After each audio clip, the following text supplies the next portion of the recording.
I'm 35, a project architect for a well-regarded firm in Atlanta.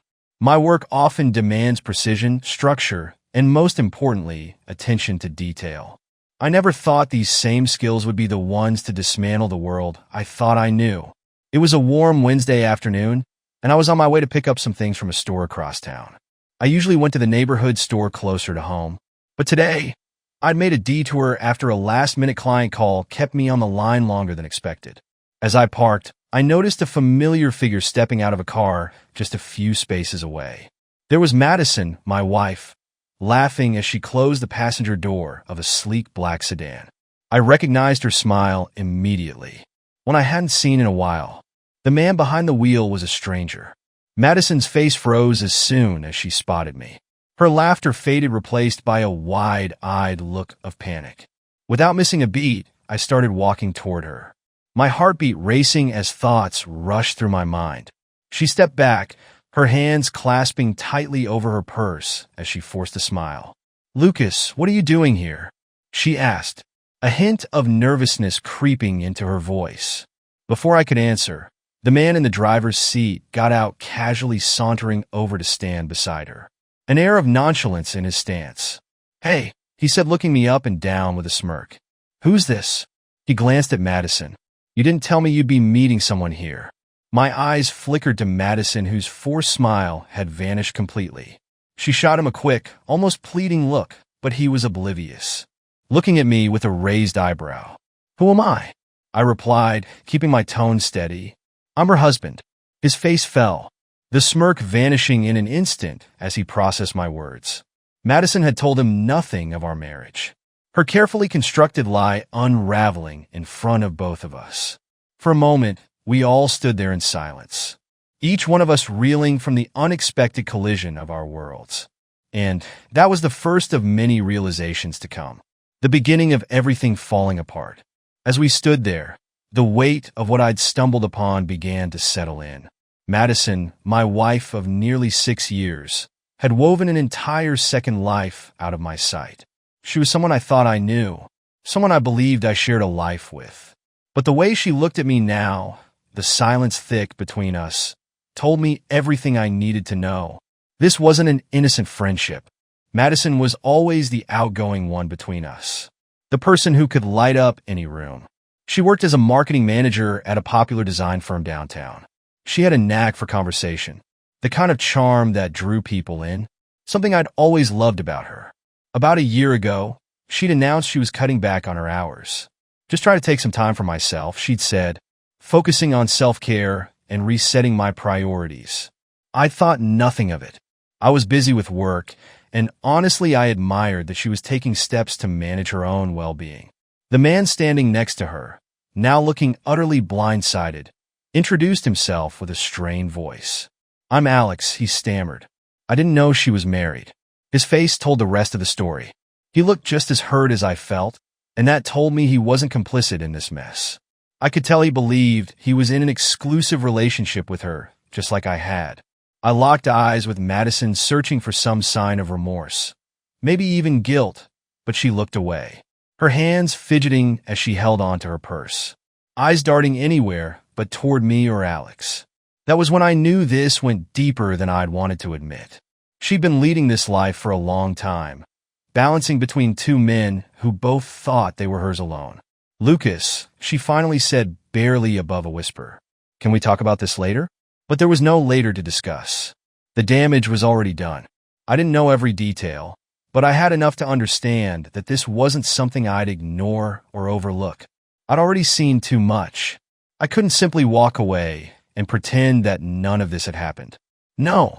If anything, this revelation left me with only one course of action: find out everything. Because if Madison was capable of lying so effortlessly, I needed to know just how deep her betrayal ran. Over the next few days, I slipped into a state of hyper-focus, replaying every moment of our relationship, every strange inconsistency, every gap in her stories. The more I thought about it, the more signs I saw in retrospect. Her new hobby classes, the long weekends with friends, the work calls at odd hours. All the pieces started to connect, pointing to a pattern I'd been too busy or maybe too trusting to see. When she finally came home after our confrontation in the parking lot, Madison barely looked me in the eyes. She moved through the house as if it was foreign to her, a place she could no longer call home.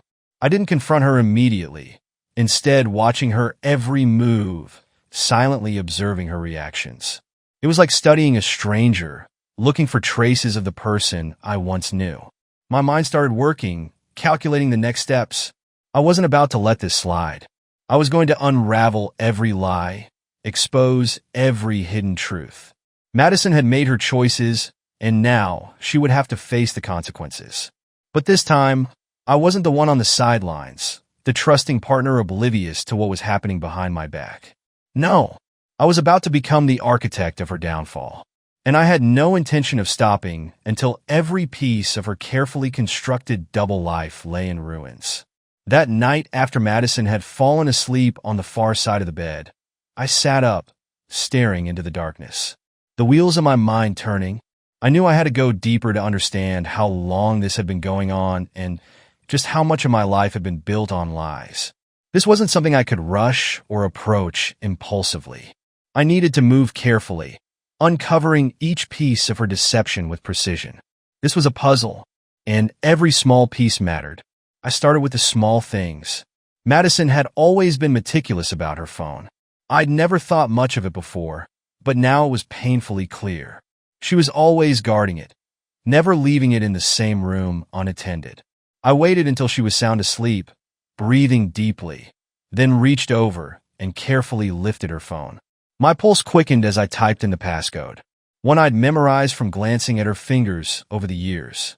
My suspicions were confirmed the moment I opened her messages. There were hidden conversations under fake contact names. Sarah and Linda, names that until now I had no reason to question. But reading through them, it became clear these were not friends or colleagues. They were messages from Alex, filled with inside jokes, plans, and intimate exchanges. It didn't stop there. I scrolled through her emails and noticed receipts for hotel stays, new restaurants, and tickets to places we'd never visited together. Each line of text felt like a knife. Madison had even kept a second social media account, a private profile where she posted photos with Alex, smiling and happy. A life in which I did not exist.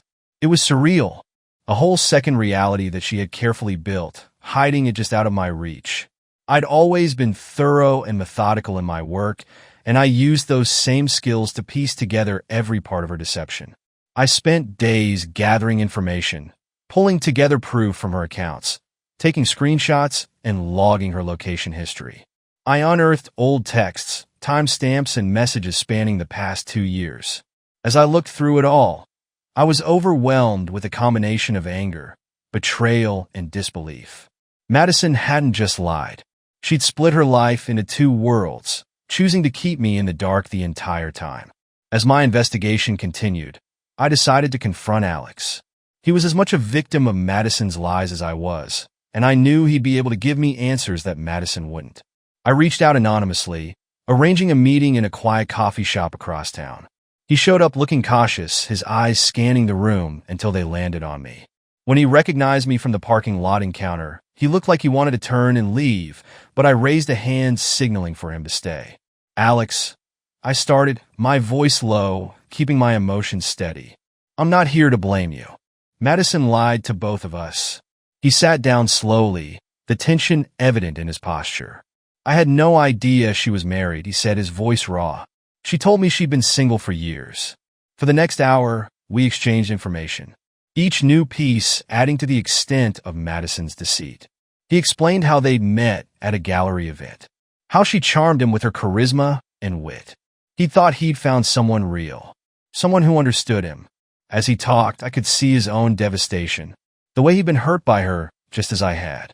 Madison had built an entire life with him, even introducing him to her family, all under the guise of being a committed single woman. I could see the hurt in his eyes as he pieced together how thoroughly she deceived him, just as she deceived me. Alex and I left that coffee shop with a silent understanding, bonded by a mutual sense of betrayal and anger. Madison had played us both, and now she would face the consequences of her actions. We agreed to stay in touch, to help each other uncover any remaining secrets she had hidden. I sensed that he wanted some form of justice as well, and I knew we could work together to ensure that Madison's betrayal didn't stay buried. After that meeting, I doubled down on my investigation, leaving no stone unturned. I wanted to understand the extent of the lie she had built, to know every last detail of the person she had become behind my back. I wanted her to know that I was aware of every moment, every deceitful word, and every false promise. By the time I finished gathering everything, I knew I had all the proof I needed. Now, it was time to plan my next steps. Madison had made her choices, and now she would pay the price for them. This was no longer about pain or betrayal. It was about justice, and I was going to ensure that every lie she'd ever told would come back to haunt her. With all the evidence in my hands, I felt a strange sense of clarity. I'd spent enough time grappling with the shock and the hurt. Now, I was ready to take action. Madison had spun a web of deceit, hurting not just me, but everyone around her. And she would finally feel the consequences of her betrayal. The plan started taking shape in my mind, each detail more defined as I went over the information I'd gathered. Every lie Madison had told, every moment she'd split between her lives, it was all going to come back to her piece by piece. First, I needed to gather allies. Alex was already on board, and though I hadn't known him before this, I trusted him enough to know he wouldn't back out. He'd been hurt, blindsided by the same woman who'd betrayed me, and he wanted justice as much as I did. Together, we made a pact. We'd expose her lies in a way she couldn't escape. The first step was to compile everything into a single indisputable narrative. I created a file, meticulously detailing every encounter and lie, linking text messages, emails, and receipts. I organized everything chronologically, painting a picture so clear that even Madison wouldn't be able to deny it. I made sure to include screenshots of our own lives, moments that she had erased or rewritten to suit her story. If she was going to lie to everyone she knew, then the least I could do was show them the truth. Next, I decided to target her professionally. Madison's job as a marketing manager was her pride. She built a respectable career, made connections, and spent years developing her image as a trustworthy and competent professional. But with the evidence I had, that image would crumble. I drafted an anonymous email to her firm attaching key pieces of evidence that showed how she'd used her reduced hours, not for self-care, but to manage her second life. Her bosses needed to know what kind of person they were dealing with. I wasn't asking for anything specific, just that they be aware of what was happening. I left the decision in their hands, knowing that her actions spoke louder than any words I could write. After that, I turned my attention to her social circle. Madison had always been the one with the larger friend group, a network she'd maintained since college. They were people who saw her as a genuine, loyal friend, the kind of person who would always have their back. So using my newly crafted document, I created a short, anonymous account of her lies, attaching just enough evidence to make sure they would see her true character.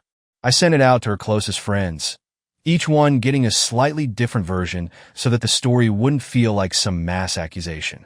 Instead, it would feel personal, targeted. The goal was to make sure she could never weave her way out of the truth.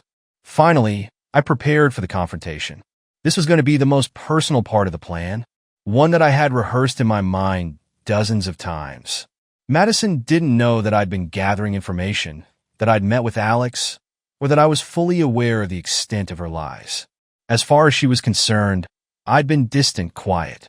She might have thought I was in denial, that I would forgive her as I had so many small things before. But this was different. This time, she would have no idea what was coming. The day of the confrontation arrived, and I made sure everything was ready. I'd taken some time off work, preparing myself mentally, rehearsing the words I'd say to her. That morning, Madison walked into the kitchen, greeted me with a tentative smile, as if nothing had happened. I let her believe in her lie one last time, just for a moment. Once she sat down with her coffee, I placed a printed version of the document in front of her. She looked at the stack of papers, her face contorting with confusion, then fear as she began to flip through them. There was no need for me to speak yet. I could see the dawning realization in her eyes as she scanned each page, recognizing pieces of her life laid bare in front of her. The things she thought she'd hidden perfectly now looked back at her in black and white. When she finally looked up, her face was pale, her mouth open, but no words came out. "Madison," I said, my voice calm but unwavering. "I know everything, every single detail. There's nothing left to hide." She opened her mouth to speak, but I held up a hand. "No excuses. No lies. You made this choice, and now you'll live with the consequences." Her face contorted with emotions. Shock, guilt, and finally desperation. "Lucas, please let me explain." She stammered. "Explain what?" I asked, keeping my voice steady. "How you've been lying to me, to Alex, and to everyone else for years. How you managed to hide an entire relationship. Madison, I don't think there's anything left to explain." I watched as she crumbled, her words dissolving into apologies, excuses, and pleas for forgiveness, but there was no remorse in her eyes. Only fear. She was afraid of losing her comfortable life, the security I provided her, not truly sorry for what she'd done. Finally, I slid the divorce papers across the table. "Sign them," I said, my tone leaving no room for negotiation. "And I don't want to see or hear from you again. We're done." With shaking hands, she picked up the pen. Her face flushed with shame as she signed. I gathered the papers, stood up, and left without another word, a calm satisfaction settling over me. But I wasn't finished yet. By that evening, the emails had been sent. Her professional reputation was at risk, and her friends knew the truth. I'd given her the chance to come clean, to make things right. But she'd chosen deception. Now her entire world was unraveling in a way she never anticipated. And for the first time since discovering her lies, I felt truly free. Leaving that kitchen, divorce papers in hand, was only the beginning. Madison had signed, her face drained of color, yet somehow still refusing to acknowledge the gravity of what she'd done. I knew that for her, the consequences had only just begun. A few days later, I received a message from Alex. He'd been stunned by our coffee shop meeting, but now he was ready to play his part. Alex was as invested in this reckoning as I was. Maybe even more. Madison had promised him things, weaving dreams and future plans, painting herself as the faithful, loving partner she never was. His anger had transformed into determination, and he was ready to ensure her downfall was as public as her betrayal was private. Together, we launched a multi-layered plan that would bring every part of her deception into the light. We began with her professional world. Madison's firm had built her reputation on integrity and client trust. She was a senior manager who interacted with high-profile clients, maintaining an image of stability and professionalism. The anonymous email I'd sent had made its way to her boss's inbox, accompanied by clear evidence of her long absences, the strange receipts and dates that aligned with her outings with Alex. The firm's partners, known for valuing transparency, took the information seriously. I didn't hear anything directly from Madison, but I knew the fallout had begun. Alex kept tabs on her social circle, where the rumors had already started to spread. Friends she'd known for years began to question her, to doubt her explanations. She had few people left to turn to. Those friends who'd once seen her as reliable and trustworthy now regarded her with suspicion. Every lie unraveled one after another, each more humiliating than the last. But it wasn't enough for Madison just to face her friend's judgment. I wanted her to experience the isolation she'd inflicted on me. Madison had kept her world split between two lives shielded by lies. Now, she would have to confront the reality of her choices. A week later, I saw her by chance as I walked into a local cafe. She sat alone in the corner, her face hidden beneath dark glasses, staring blankly at her phone. I approached quietly, not out of sympathy, but out of a strange curiosity to see her reaction. She looked up and her face registered shock and for a brief second, a flicker of hope that I might reconsider. "Lucas," she said softly, her voice wavering. "Please can we talk?" "There's nothing left to discuss, Madison," I replied, keeping my tone flat. "You made your choices. Now you live with them." The look in her eyes told me everything. She'd finally realized the full extent of her actions, but I wasn't there to console her. She was on her own, stripped of the comfort she'd taken for granted. With Alex's help, her story continued to circulate. Her firm conducted a discreet investigation, and although they couldn't formally reprimand her, the gossip in her office made her days unbearable. Every whispered word, every sidelong glance chipped away at her carefully curated image. Her family, initially supportive, grew distant as her lies became impossible to deny. In time, Madison was forced to quit her job, her once promising career in ruins. She'd spent years building her reputation, yet it took only a few carefully timed truths to undo it all. As for me, I moved forward. The day our divorce was finalized, I felt a weight lift. Madison's betrayal no longer haunted me. Her web of lies had fallen apart, each thread severed by her own hand. She was left with the reality. She tried to escape while I'd found my own peace. In the end, Madison got what she deserved. A life built on deception now exposed for all to see. And I walked away knowing that justice had been served. No regrets, no lingering doubts. Just a clean break in the satisfaction of finally being free. The day our divorce was finalized, I felt an overwhelming sense of release. There were no fireworks, no shouting matches, just a few quiet signatures in a dull courthouse. Madison barely looked at me as she signed her name, her expression a mask of defeat and bitterness. Her once bright eyes, always alight with schemes and plans, were now dulled. The reality of her choices had finally sunk in, and as she handed the papers back, I felt a finality that was unexpectedly peaceful. After leaving the courthouse, I walked out without so much as a backward glance. My new beginning had already begun the moment I'd exposed her lies, and this day merely marked the official end of the life we once shared. I was free from the deceit, the constant worry, the need to look over my shoulder. The best part was that I didn't have to force myself to forget or forgive. I'd simply let go, severing myself from her in every way possible. Madison, however, had no escape from her actions.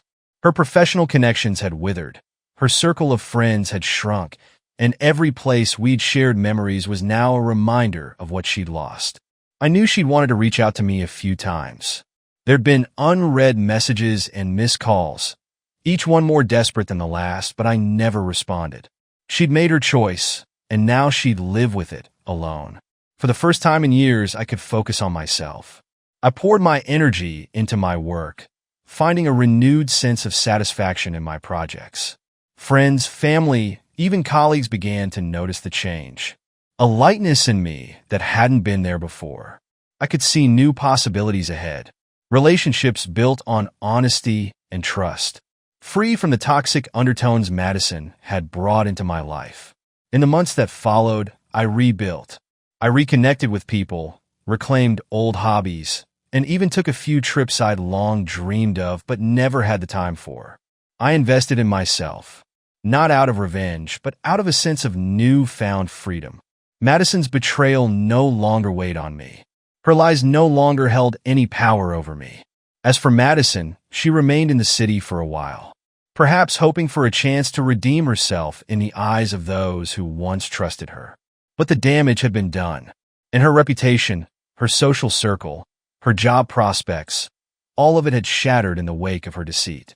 In time, I heard through mutual friends that she'd left town, looking to start over somewhere where people didn't know her story, and that was fine with me. I had no need for closure or reconciliation. My life was no longer connected to hers. I had finally let go of her betrayal, moved beyond the need to dwell on what had happened. My future for the first time in years felt like it was truly mine, and that was the best revenge of all. Living my life on my own terms, free from the shadows she'd cast over it with no looking back. Months passed, and with each one, my life felt more like my own. The ties I'd once had with Madison were severed, her presence fading until she was just a memory, a reminder of a life I had outgrown. I had no lingering regrets, no remnants of resentment or bitterness. Instead, I had the satisfaction of having confronted the truth and emerged from it with a strength I hadn't known I possessed. One evening as I walked through a park where Madison and I had spent countless afternoons, I paused to look around, surprised by how little sadness I felt. The memories of our life together no longer haunted me. In their place were thoughts of my future, of all the things I could now pursue without any fear of betrayal lurking in the background. It was a future I could walk into with confidence, no longer shaped by lies or held back by someone else's choices. The journey had been painful, raw, but ultimately liberating. I'd learned to let go of what I couldn't control, to release the anger that had once consumed me, and to rebuild myself from the ground up. I found myself connecting with people in ways I hadn't before, valuing honesty and trust above everything else, appreciating the simplicity of a life lived openly and authentically. For Madison, wherever she was, I felt nothing but indifference. She'd taken herself out of my life the moment she'd chosen her lies over our relationship, and that had been the greatest gift she could unknowingly give me. In exposing her, I hadn't just broken her web of deceit. I'd freed myself from its trap as well. In time, I met people who brought genuine joy into my life. Friendships built on real foundations. I moved forward, not just as a man who had been hurt and healed, but as someone who now embraced the strength and resilience he'd gained through it all. Madison's betrayal had once felt like the end of everything I knew. But as I walked forward, my footsteps lighter than they'd been in years, I realized it had only been the beginning of something far greater. A life that was finally my own. Thank you, friends,